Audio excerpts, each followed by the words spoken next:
एक छोटा सा गांव था, पेड़ों से घिरा। वहीं पर रघु नाम का एक गरीब किसान रहता था। वो पूरा दिन खेतों में लगा रहता था। गांव के सभी लोगों के मुंह पर बस एक ही बात, रघु फिर खेत में लग गया क्या? अरे देखो, रघु फिर से अपनी टूटी कुदाल लेकर खेत की तरफ जा रहा है। अरे भाई, फसल नहीं उगेगी तेरी जमीन में, कब तक मिट्टी खोदता रहेगा? इसको कोई समझाओ, मेहनत से अब कुछ नहीं होता रघु, किस्मत होनी चाहिए, और तेरी किस्मत में तो सिर्फ धूल लिखी है। मैं किस्मत पर नहीं, मेहनत पर भरोसा करता हूँ सेठ जी। मिट्टी खोदूंगा, एक दिन सोना जरूर निकलेगा। सोना? तेरे खेत में तो घास भी नहीं उगती, छोड़ दे सपने, चल मेरे यहाँ मजदूरी कर ले।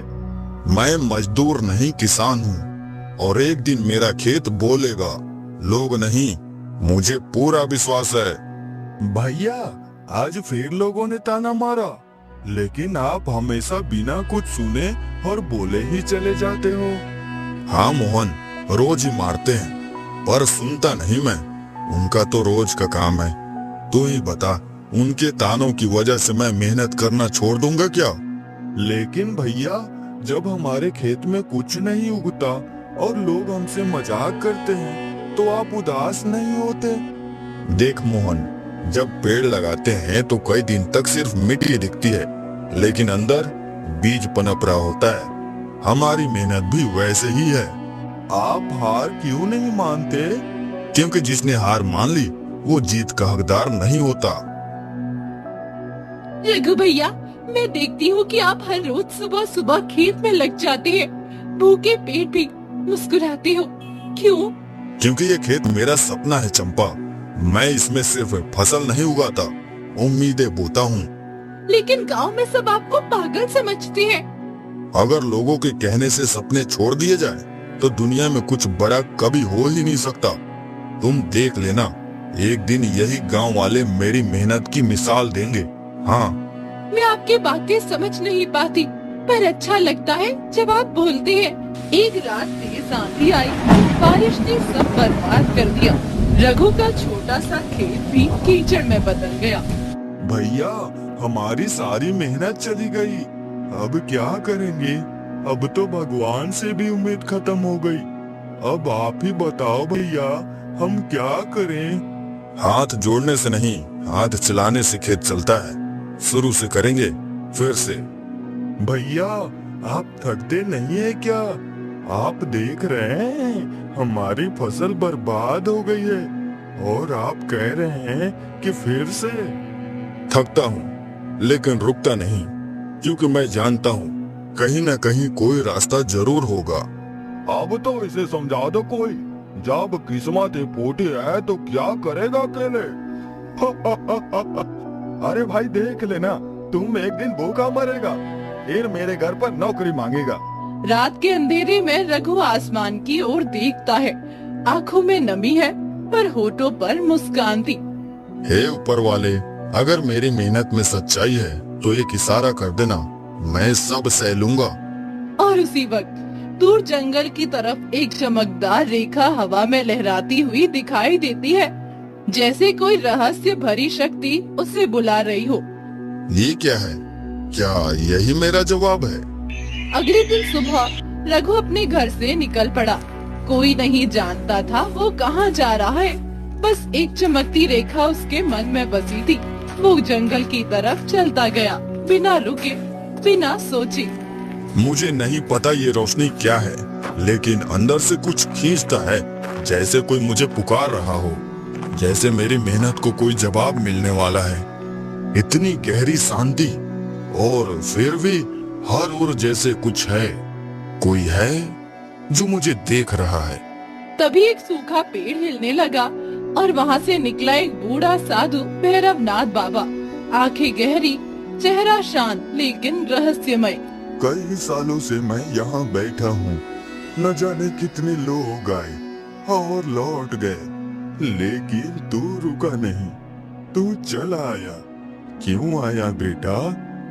मुझे खुद नहीं पता बाबा, लेकिन मेरे मन में एक चमक उठी, एक उम्मीद जागी है और मैं आ गया। तेरा नाम रघु है ना? तू वही है जो गांव में सबसे ज्यादा मेहनत करता है, फिर भी सबसे ज्यादा ताना सुनता है। आपको कैसे पता बाबा? क्या आप मुझे जानते हैं? हाँ बेटा, मैं सब कुछ जानता हूँ बेटा। तेरी आंखों में सच्चाई है, तेरे माथे पर तपस्या की रेखा है। दुनिया वाले तुझे पागल कहते हैं क्योंकि वो खुद डरते हैं सपने देखने से। तू एक ऐसा इंसान है जो जमीन में नहीं आत्मा में बोया गया है, और मैं तेरे अंदर का वो चमत्कार देख रहा हूँ जो अब फूटने वाला है। बाबा, आप जो कह रहे हैं वो मैं समझ नहीं पा रहा। क्या आप साफ साफ बताएंगे कि मेरी किस्मत में क्या क्या है? बाबा, अब आप ही मुझे सही रास्ता दिखाइए। तेरा रास्ता तेरे भीतर है, लेकिन अगर तू चाहता है कि तेरी मेहनत का फल मिले तो तुझे एक कठिन यात्रा करनी होगी। पूर्व दिशा में 7 पहाड़ों के पार एक घाटी है, लोग उसे नीला घाटी कहते हैं। वहाँ एक ऐसी चिड़िया रहती है जो साधारण नहीं, चमत्कारी है।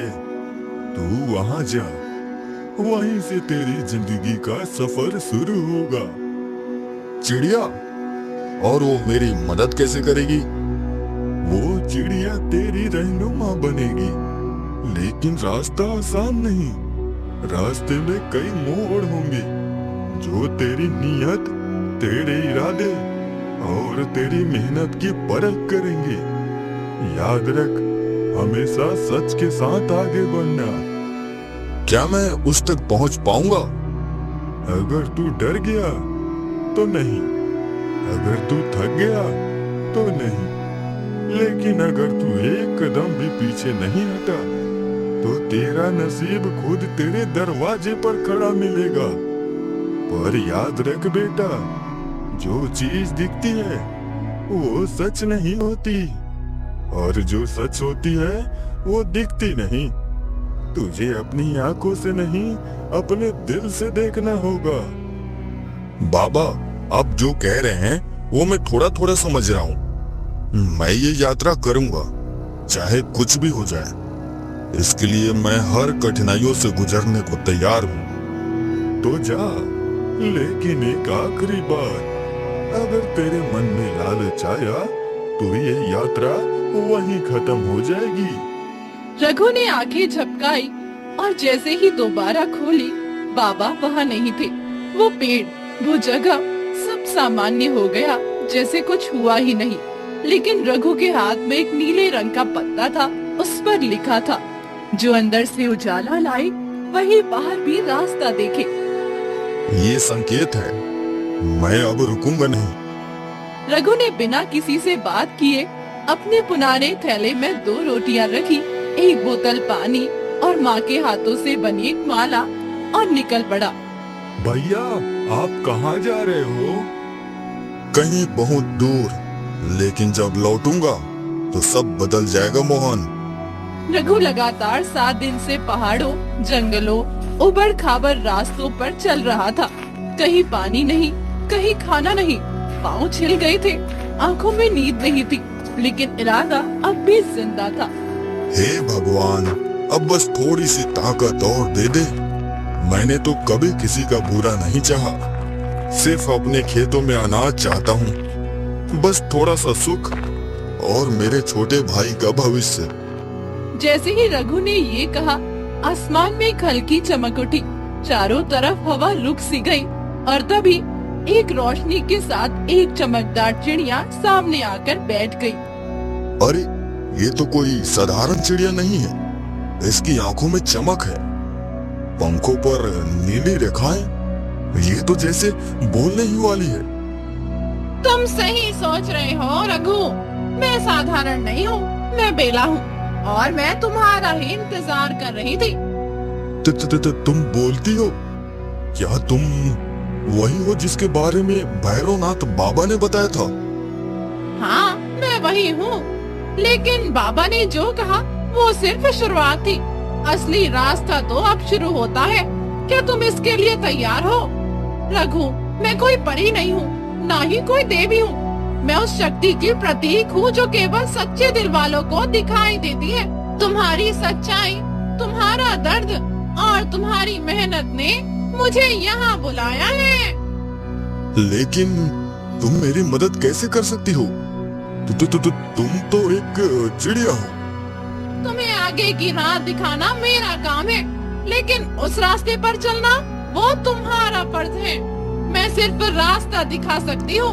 मंजिल पर चलकर पहुँचना तुम्हारी मेहनत ही तय करेगी। रघु और बेला साथ चल पड़े। रास्ते में एक बहुत गहरी नदी आई। उस पर कोई पुल नहीं था, सिर्फ पानी और एक बड़ा पत्थर। ये तुम्हारी पहली परीक्षा है। देखो उस पत्थर को, वो साधारण नहीं है। अगर तुम डरोगे तो तुम्हारा पैर फिसलेगा, अगर भरोसा करोगे तो वो तुम्हारे लिए पुल बन जाएगा। अगर मैं गिर गया और मुझे कुछ हो गया तो फिर वही होगा जो बाकी सबके साथ होता है, हार। लेकिन अगर तुम खुद पर भरोसा रखो तो ये पत्थर तुम्हें खुद ही पार करा देगा। रघु ने आंखें बंद की, एक लंबी सांस ली और पत्थर पर पैर रखा और पत्थर खुद ब खुद एक पुल के तरफ फैलने लगा। ये तो चमत्कार है। मुझे तो यकीन ही नहीं हो रहा है। नहीं रघु, ये चमत्कार नहीं, ये तो विश्वास की ताकत है, ताकत। अब दोनों एक अजीब जंगल में पहुँचे। वहाँ पेड़ों के बीच से आवाजें आती थी, कभी किसी औरत की रोती हुई आवाज, कभी एक बूढ़े की मदद की पुकार। बेला, ये आवाजें कैसी हैं? मुझे कोई मदद के लिए बुला रहा है। चलो देखते हैं, शायद उसको हमारी मदद की जरूरत है। ध्यान से सुनते रहो रघु, ये सब भ्रम है तुम्हारी नियत को तोड़ने के लिए। अगर तुम इन रास्तों पर मुड़ गए तो तुम अपनी मंजिल कभी नहीं पा सकोगे। और अगर कोई सच में मुसीबत में हो, हमें उसे अनदेखा नहीं करना चाहिए। तुम्हें अपनी अंतरात्मा की आवाज पहचाननी होगी। हर मदद की पुकार सच नहीं होती, कुछ सिर्फ तुम्हें भटकाने के लिए होती है। रघु ने कान बंद किए और सिर्फ अपने दिल की आवाज सुनी और सीधा चलता रहा। जैसे जैसे रघु ने सही रास्ता चुना, जंगल का अंधेरा दूर होता गया। चारों ओर नीली रोशनी चमकने लगी। एक छोटी सी जगह थी, वहाँ एक पत्थर पर लिखा था, जिसने अपने डर को हराया वही सच्चा मुसाफिर है। रघु, तुमने अभी तक जो किया है वो एक शुरुआत है, लेकिन आगे और कठिन रास्ते हैं। अभी तुम्हें बहुत कुछ समझना है, बहुत कुछ खोना भी पड़ सकता है। मैं तैयार हूँ बेला। मैंने तो पहले ही सब कुछ खो दिया है, अब तो पाने की बारी है। रात हो गई थी। बेला एक पत्थर पर बैठी थी और रघु सूखे पत्तों पर लेटा था। दोनों की बातें गहराई तक जा रही थी। बेला, क्या तुम हमेशा मेरे साथ रहोगी? अब तक तुम सच्चे रास्ते पर हो, मैं तुम्हारे साथ हूँ। लेकिन अगर तुम कभी अपने दिल से हटे तो शायद मैं तुम्हें दिखाई ही न दूं। मुझे नहीं पता आगे क्या होगा, पर तुम्हारा साथ मुझे हिम्मत देता है, मुझे ताकत देता है। हम दोनों एक दूसरे के साथी हैं इस जादुई सफर में। रघु और उसका छोटा भाई मोहन अब जादुई चिड़िया बेला के साथ उस रास्ते पर चल रहे थे, जो किसी को दिखता नहीं था मगर महसूस जरूर होता था। तीनों एक अनजानी झील की तरफ बढ़ रहे थे। जहाँ बेला ने कहा था, वहाँ कुछ ऐसा छिपा है जो रघु की तकदीर बदल सकता है। रास्ता लंबा था, पेड़ों के बीच से धूप जमीन पर गिर रही थी और हवा में कुछ अजीब सा सनसनाहट था। भैया, ये जगह तो बहुत अलग है। लगता है जैसे हम किसी दूसरी दुनिया में आ गए हैं। ये झील कितनी गहरी है और पानी ऐसा लग रहा है जैसे उसमें कुछ बोल रहा हो। हाँ मोहन, मेरा दिल बहुत जोर से धड़क रहा है, लेकिन डर नहीं लग रहा। बस ऐसा लग रहा है कि यहाँ कुछ बहुत बड़ा है जो मेरे लिए बना है। रघु, ये वही झील है जिसके बारे में मैंने बताया था। लेकिन याद रखो, ये सिर्फ एक झील नहीं, ये तुम्हारे विश्वास की परीक्षा लेने आई है। जो सच्चा होता है वही उत्तर पाता है। मतलब कोई भी ऐसे ही इसमें कूद नहीं सकता? नहीं मोहन, इस पानी के अंदर जो है वो सिर्फ रघु को दिखाई देगा, अगर उसका मन साफ है और इसका इरादा सच्चा है। रघु झील के किनारे खड़ा हुआ, उसने अपनी आंखें बंद की। उसके हाथ कांप रहे थे, लेकिन दिल में भरोसा था। उसके कदम धीरे धीरे पानी की तरफ बढ़े और जैसे ही उसने पहला कदम पानी में डाला, एक हल्की रोशनी पानी से निकली। रघु को लगा जैसे वो किसी सपने में चला गया हो। झील के पानी में उसे एक खेत दिखा, एक बड़ा हरा भरा सुंदर खेत जिसमें अनाज झूम रहे थे और सब तरफ से बच्चों की हंसी आ रही थी। क्या ये मेरा भविष्य है? क्या यही वो जगह है जो मैं बनाना चाहता हूँ? झील के अंदर एक गूंजती हुई आवाज आई, जैसे कोई पुराना संत बोल रहा हो। जो खुद पर भरोसा करता है वही सच्चा जादूगर होता है। रघु, तुम्हारे हाथों में सिर्फ हल नहीं, एक दिशा है। अपने गांव को भूख से बचा सकोगे अगर अपने दिल की सुनो। भैया अब तक बाहर क्यों नहीं आए? कहीं कुछ हो तो नहीं गया? घबराओ मत मोहन, ये वक्त रघु के लिए जरूरी है। जब कोई इंसान अपने अंदर झांकता है तो वक्त की जरूरत महसूस ही नहीं होती। कुछ पल बाद रघु झील से बाहर आया। उसके कपड़े भीग चुके थे, लेकिन उसके चेहरे पर एक नई चमक थी। उसकी आंखें जैसे किसी सच्चाई को देख चुकी थी। भैया, आप ठीक हो? आपको क्या दिखा? मोहन, मैंने अपने सपने को जीते देखा। मैंने अपने खेतों को हरा भरा देखा और गांव के लोगों को खुश। अब मैं समझ गया कि मुझे क्या करना है। अब तुम्हारे अंदर की आंखें खुल गई रघु, लेकिन जादू का असली मतलब अब शुरू होगा। क्या तुम तैयार हो सफर के लिए जो सबसे कठिन है? रात गहरा रही थी। तीनों ने झील के किनारे आग जलाई। हल्की हवा बह रही थी। पेड़ों के पत्ते कुछ कह रहे थे, जैसे जंगल भी इस सफर का हिस्सा बन गया हो। भैया, क्या अब हम गांव लौट चले? नहीं मोहन, अभी नहीं। पहले हमें वो बीज लेने हैं जो झील के दूसरी ओर है। वही बीज मेरे सपनों की जड़ है। बीज? क्या वो भी जादुई है?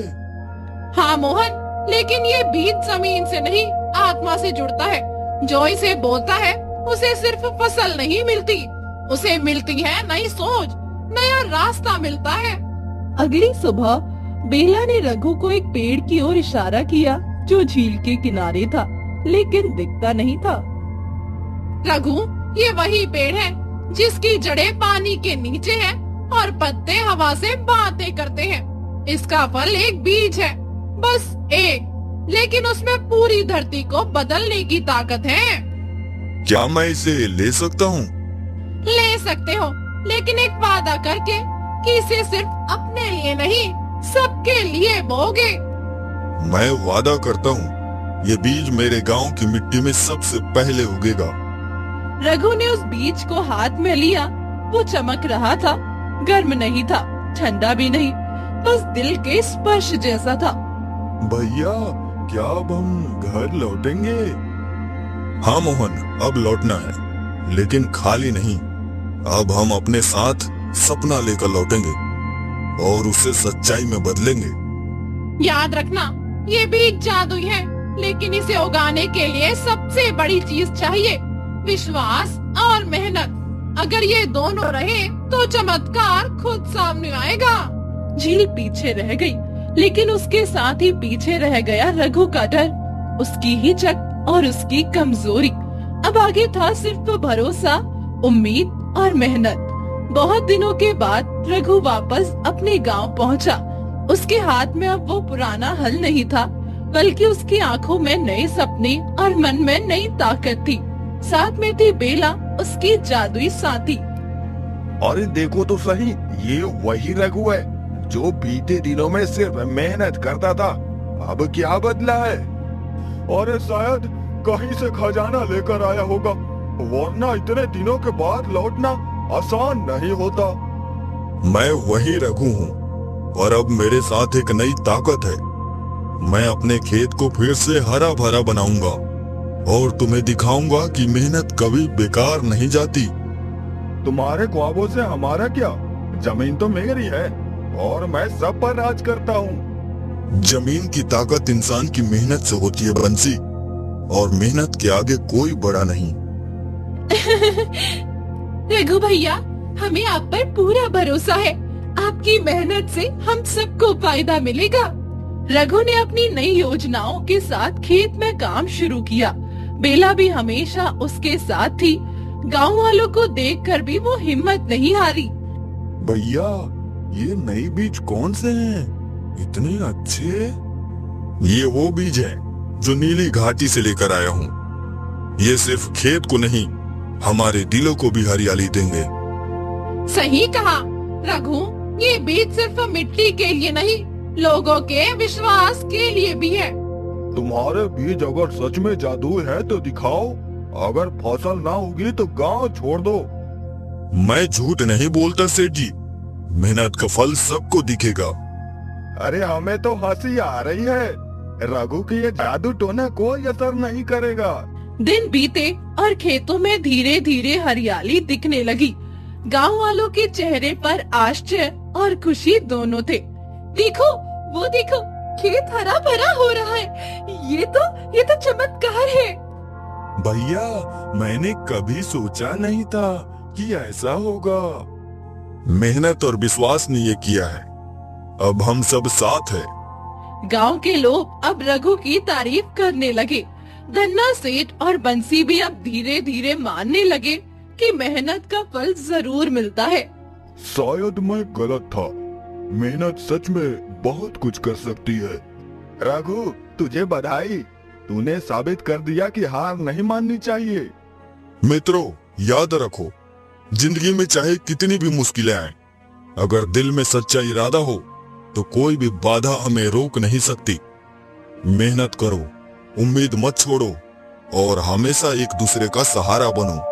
अब रघु के खेत में हरियाली थी, पेड़ झूम रहे थे और फसलें तो जैसे मुस्कुरा रही हो।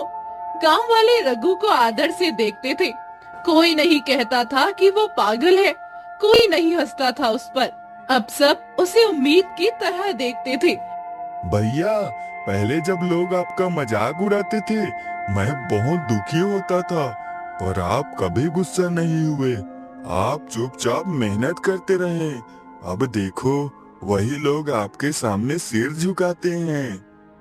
मोहन, अगर मैं भी उन्हीं की तरह सोचने लगता तो शायद मैं कभी यहाँ तक नहीं पहुँचता।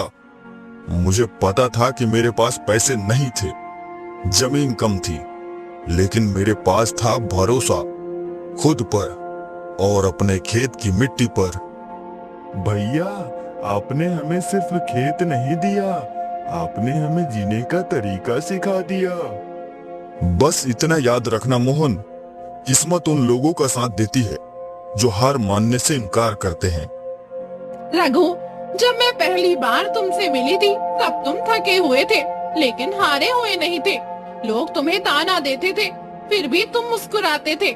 मुझे तभी समझ आ गया था कि तुम्हारे दिल में कोई खास रोशनी है। बेला, अगर तुम साथ नहीं होती तो शायद मैं रास्ता भूल जाता। तुम्हारा हर शब्द मेरी हिम्मत बना।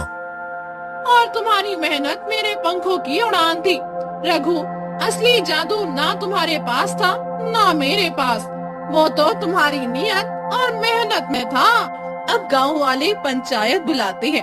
सब एक जगह इकट्ठा होते हैं, पुराने भी जो रघु पर हंसते थे और नए भी जो उससे प्रेरणा लेते थे। रघु, पहले मैं तुम्हें पागल समझता था। मुझे लगा था जादू टोना और मेहनत की बातें दिखावा है, लेकिन अब मैं मानता हूँ जो दिल से मेहनत करता है उसका साथ खुदा भी देता है। सेठ जी, मुझे आपसे कोई शिकायत नहीं। आपकी बातें कभी कभी चुभती थी, लेकिन उन्हीं ने मुझे मजबूत बनाया। अब हम सबको मिलकर गांव को आगे बढ़ाना है। रघु, अगर हो सके तो मुझे भी सिखाओ कि मैं अपने खेतों को कैसे बेहतर बना सकूं। बंसी भाई, जब इरादा साफ होता है तो रास्ता खुद बनता है। मैं तुम्हें हर वो बात बताऊंगा जो मैंने सीखी। रघु भैया, अब आप बहुत बड़े आदमी बन गए हैं। क्या आप हमें भूल नहीं जाएंगे? चंपा, मैं बड़ा तब होता जब अपने लोगों को पीछे छोड़ देता, लेकिन मैंने सब कुछ इस गांव के लिए किया है। मैं आज जो कुछ भी हूँ वो इसी गांव की वजह से हूँ। आप जैसे लोगों के कारण ही गांव में फिर से हंसी लौट आई है। अब हमारे बच्चे भी सपने देखने लगे हैं। रघु, अब मेरी भूमिका पूरी हो गई है। तुम्हारा रास्ता अब साफ है और तुम खुद रास्ता बना सकते हो। शायद अब मैं दिखाई ना दूं, लेकिन याद रखना, जब भी तुम्हें लगे कि सब खत्म हो रहा है, तब अपने दिल की आवाज सुनना। मैं वही मिलूंगी। बेला, तुम सिर्फ एक चिड़िया नहीं थी, तुम मेरे विश्वास की आवाज थी। तुमने मेरे मन की उस बात को सुना जिसे मैं खुद भी नहीं समझ पाता था। मित्रों, मैं एक गरीब किसान था। मेरे पास कुछ नहीं था, सिर्फ मेहनत थी। लोग मुझे पागल कहते थे, लेकिन मैंने कभी किसी की बात को अपने दिल पर नहीं लिया, क्योंकि मुझे पता था जब मन साफ हो तो रास्ते खुद ब खुद खुल जाते हैं। अगर तुम्हारे पास एक बीज भी है तो उसे उम्मीद के साथ बोओ। अगर तुम्हारे पास वक्त है तो उसे मेहनत में लगाओ, और अगर दिल में दर्द है तो उसे प्रेरणा बना लो। गांव में अब हर कोई रघु को गुरु की तरह मानता है। उसके खेत मिसाल बन गए हैं और गांव की गलियां बच्चों की हंसी से भर गई है। रघु अब रोज सुबह अपने पुराने हल को देखता है और मुस्कुराता है, क्योंकि वहीं से उसका सफर शुरू हुआ था। रघु ने साबित कर दिया कि सच्ची मेहनत, धैर्य और विश्वास से किसी भी मुश्किल को पार किया जा सकता है। उसकी जिंदगी अब खुशियों से भरी थी।